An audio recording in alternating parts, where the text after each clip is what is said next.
Extra पैसा तो है, पर उसको कहाँ रखे ये समझ में नहीं आ रहा। बैंक में पैसा तो पड़ा है, पर वो इंटरेस्ट नहीं कमा पा रहा। और इमरजेंसी में आपको अगर जरूरत पड़ती है तो पैसा आपको मिल भी जाना चाहिए। अगर ऐसे ही सवाल आपको बॉदर कर रहे हैं तो आप अकेले नहीं हो।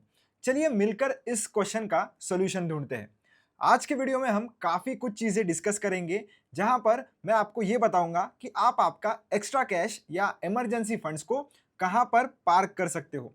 काफी सारे डेट फंड के ऑप्शंस जैसे कि liquid fund, overnight fund, ultra short duration fund, इसके अलावा आर्बिट्राज फंड्स क्या होता है और एफडी को हमें यूज करना चाहिए या नहीं हमारे एक्स्ट्रा कैश को पार्क करने के लिए, इन सारी चीजों को डिटेल में समझेंगे। और एंड में प्रैक्टिकल केस स्टडीज की मदद से हम ये भी समझेंगे कि आप आपके लिए कौन सा बेहतर ऑप्शन चुन सकते हो। मेरा नाम है सार्थक, आप देख रहे हो with vision. Let's get started. Video थोड़ा डिटेल में होने वाला है, इसलिए मैंने चैप्टर्स ऑलरेडी डिस्क्रिप्शन में डाल देने हैं। अगर आपको किसी स्पेसिफिक पार्ट पर जाना है तो आप जा सकते हो। अगर चैनल पर नए हो तो चैनल को सब्सक्राइब जरूर कर देना और वीडियो को लाइक जरूर कर देना। चलिए स्टार्ट करते हैं और जानते हैं कि जो भी ऑप्शंस में हम हमारा पैसा इन्वेस्ट कर सकते हैं शॉर्ट ड्यूरेशन के लिए, वो ऑप्शंस आखिर अपना पैसा लगाते कहां पर है। तो सबसे पहले हम शुरू करेंगे ओवरनाइट फंड से। तो ओवरनाइट फंड अपना पैसा उन डेट सिक्योरिटीज में लगाते हैं जो एक ही दिन के अंदर अंदर मैच्योर हो जाती है। सेकंड है लिक्विड फंड। ये अपना पैसा डेट और मनी मार्केट सिक्योरिटीज में लगाता है जिनकी मैक्सिमम मैच्योरिटी होती है 91 डेज की। थर्ड है मनी मार्केट फंड। ये अपना पैसा commercial papers, T bills, certificate of deposits, इन सारी चीजों में लगाता है, पर इनकी मैच्योरिटी अप टू 1 ईयर तक की हो सकती है। फोर्थ है अल्ट्रा शॉर्ट ड्यूरेशन फंड। ये भी अपना पैसा कुछ इन्हीं टाइप ऑफ सिक्योरिटीज में लगाता है जैसे कि T bills, corporate bonds, commercial papers, पर इसकी जो मैच्योरिटी होती है वो 3 महीने से लेकर तो 6 महीने तक होती है। अब इसी के एक सिमिलर ऑप्शन जो आपको मिल जाता है वो है आर्बिट्राज फंड, पर ये एक डेट फंड बिल्कुल भी नहीं होता। इसके रिटर्न्स डेट फंड के सिमिलर होते हैं, पर ये एक डेट फंड नहीं होता, क्योंकि आर्बिट्राज फंड्स का जो मैकेनिज्म है वर्क करने का वो टोटली डिफरेंट है। अब आर्बिट्राज फंड कैसे काम करता है वो हम एक एग्जांपल से समझते हैं। मान लेते हैं कि एक स्टॉक ए जिसकी फ्यूचर्स में प्राइस चल रही है 1350 रुपीज, और वहीं पर इस सेम स्टॉक की प्राइस कैश मार्केट में चल रही है 1345 रुपीज। तो ये जो 5 रुपए का डिफरेंस जो क्रिएट हो रहा है फ्यूचर्स मार्केट में और कैश मार्केट में, यही डिफरेंस का हम फायदा उठा सकते हैं। और ये जो आर्बिट्राज फंड होता है ये भी ऐसे ही प्राइस डिफरेंसेस का फायदा उठाता है ताकि आपको प्रॉफिट जनरेट करके दे सके। ये सारी चीजें बहुत ही केयरफुली और हेजिंग के साथ की जाती है, तो इसमें रिस्क भी बहुत कम होता है, पर आपको रिटर्न्स बहुत ज्यादा तो नहीं पर डेट फंड्स के सिमिलर ही मिल जाते हैं। और एफडी यानी कि फिक्स्ड डिपॉजिट्स, जिसके बारे में मोस्टली आप लोगों को पता ही होगा कि हम किसी भी बैंक में जाकर अपना फिक्स्ड डिपॉजिट ओपन करवा सकते हैं। एक फिक्स्ड पीरियड के लिए हम पैसा इन्वेस्ट कर सकते हैं और हम अगर चाहे तो उसको निकाल भी सकते हैं, पर उस केस में हमें पेनल्टी देनी पड़ती है। और जनरली 1 साल की, 1.5 साल की या 2 साल की हम एफडी बना सकते हैं और उस हिसाब से हमें इंटरेस्ट रेट दिया जाता है। अब हमने बेसिक समझ लिया कि कौन सा फंड कहां पर इन्वेस्ट करता है और कितने ड्यूरेशन के लिए करता है।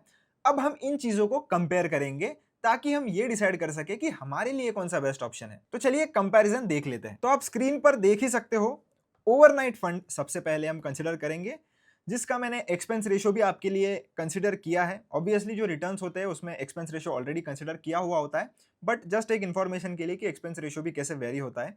तो ओवरनाइट का फंड एक्सपेंस रेशो आपको 0.06 से लेकर तो 0.10 के बीच में मिल जाएगा। ये जो एक्सपेंस रेशो है, ये जितना भी मैंने डेटा लिया है, ये मोस्टली टॉप परफॉर्मिंग फंड्स का एक एवरेज आप अप्रोक्सीमेट समझ सकते हो। तो सेबी के गाइडलाइंस के हिसाब से ही मैंने रिस्क को कंसिडर किया है। ये लो कैटेगरी के अंदर आता है।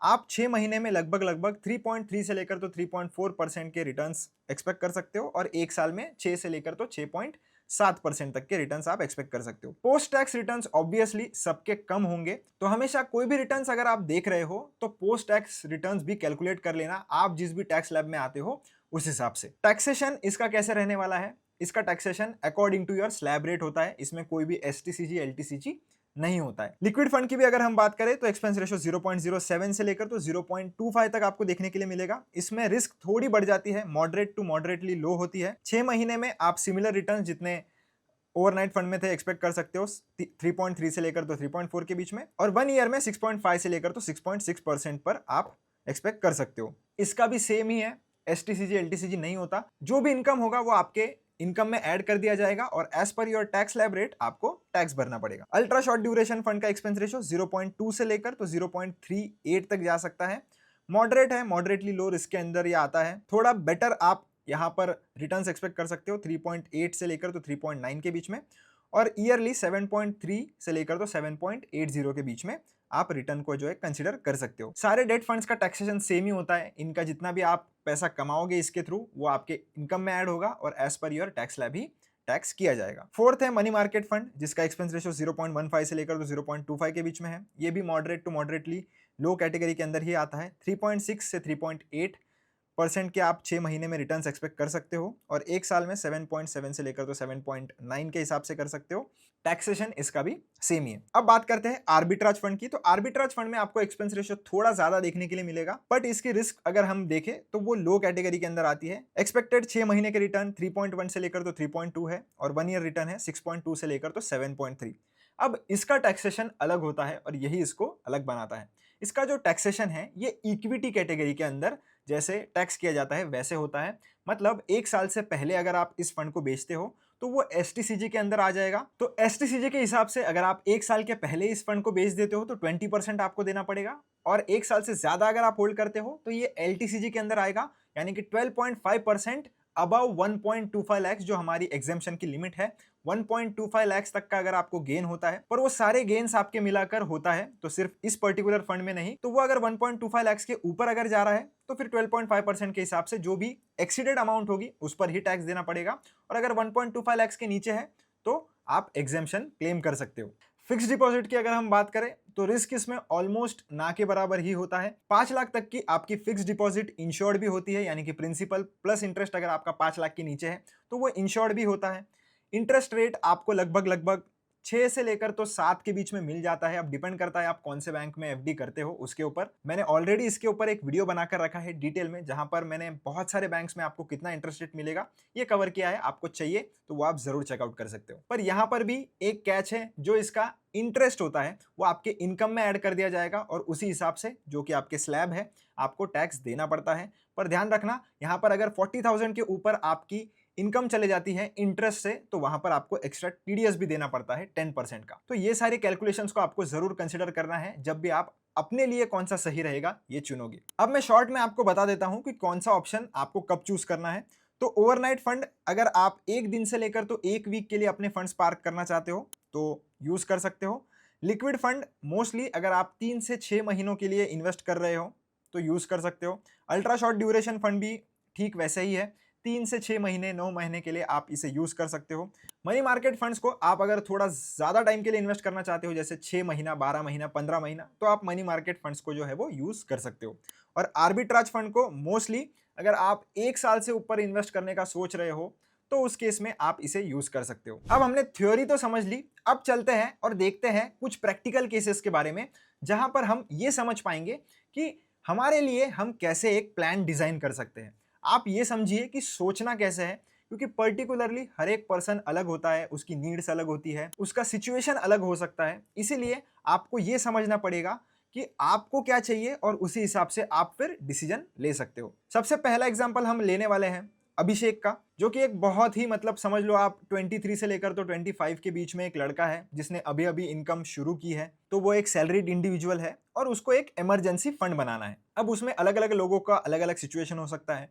कोई घर से अमीर हो सकता है, कोई इतना ज़्यादा डिपेंडेंट नहीं रह सकता है अपने घर वालों पर। तो उस हिसाब से आपको आपके कैलकुलेशंस करने पड़ेंगे। अगर आपको घर वाले सपोर्ट कर सकते हैं, घर पर थोड़ा अच्छा है, जिस केस में आप 2-3 दिन तक अपने घर वालों से पैसे ले सकते हो, यूज कर सकते हो और फिर उनको 2-3 दिन के बाद आप लौटा सकते हो। फिर आप ऐसे इंस्ट्रूमेंट्स की तरफ जा सकते हो जहां पर 2-3 दिन में अगर आपको पैसा मिलता है तो भी ठीक है। और अगर आपको पता है कि आपको इंस्टेंटली कैश की जरूरत पड़ सकती है, कोई है नहीं जो आपको पैसा देने वाला हो, तो उस केस में आपको थोड़ी लिक्विडिटी आपके पास मेंटेन करनी पड़ेगी। तो कैसे आपको जज करना है ये मैं आपको अभी बताता हूं। तो अभिषेक का बहुत ही सिंपल गोल है कि उसको अपने इमरजेंसी फंड्स बहुत ही एक्सेसिबल रखने हैं, कि तुरंत मुझे कुछ ना कुछ पैसा हमेशा चाहिए रहेगा, पर इसी के साथ मैं चाहता हूं कि मेरा पैसा थोड़ा बहुत ग्रो भी हो जाए। तो वो अपने हिसाब से एक मिक्स बना सकता है। 20 to 30% अपना जितना भी उसका इमरजेंसी फंड रहेगा, 1 लाख का हम एग्जाम्पल ले लेते हैं, तो 20 से 30 हजार वो हमेशा अपने पैसे जो है वो एफडी में रख सकता है, क्योंकि एफडी को आप 1 मिनट में ब्रेक कर सकते हो और वो पैसा आपके बैंक अकाउंट में आ जाएगा।